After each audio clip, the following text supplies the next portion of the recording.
Hi, my name is Gene Colan, and welcome to my studio. I was on Daredevil for approximately 6 years. I enjoyed it, every bit of it.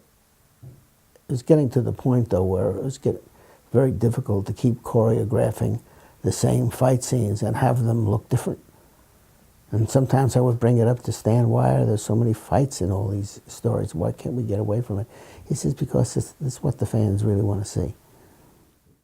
I kept it fresh and original by approaching it each time as if it were the first time. Each time I got a story, and each time I handed a story and I got another one, it was always uppermost in my mind as to how different can I make this one, and this one, and so on. And as they came in, it was almost like an assembly line. But I just threw myself into it, lived another life in a sense. I tried to get into that story myself. I tried to jump into the page and try to imagine what it would be like to see it visually as an outsider. What am I looking for? What am I trying to capture? If there was a fight scene, I would try to do it in a way that would confuse the reader. Because in real life, very often you don't see the details. You just see action, and you don't see things flying much else but arms and legs and people sailing over tables, but you don't see the details. And very often it's done in a dark room where you can even see less. But it's exciting. It's more dramatic that way. It keeps the viewer on edge. I wanted the story to be sort of mystifying and sinister.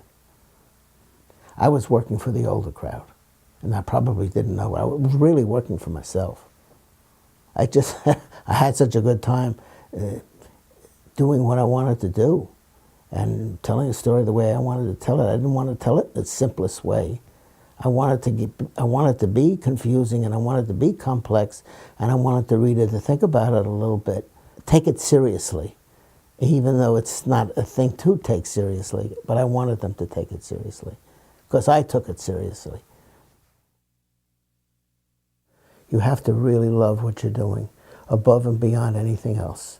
It's just something you're drawn to, literally drawn to, and whether you get paid or not get paid.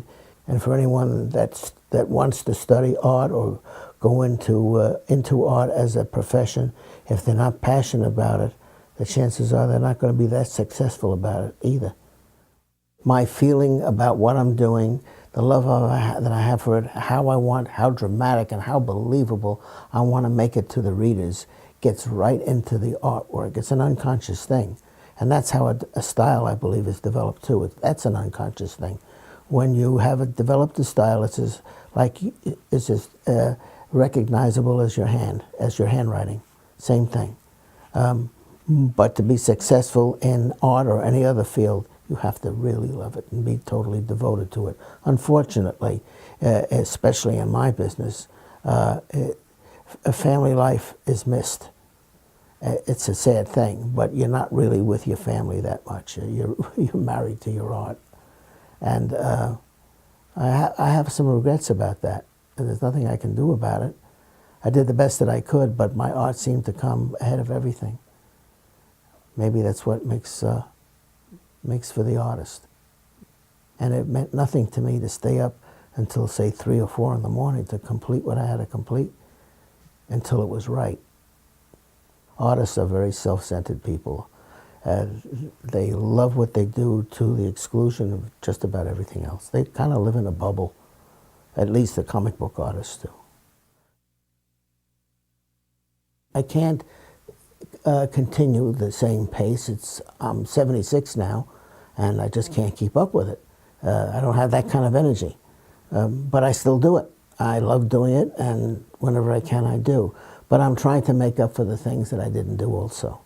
I pay a little more attention to my children, certainly to my wife, who is 75% of the reason I'm still here. I'm very grateful to her.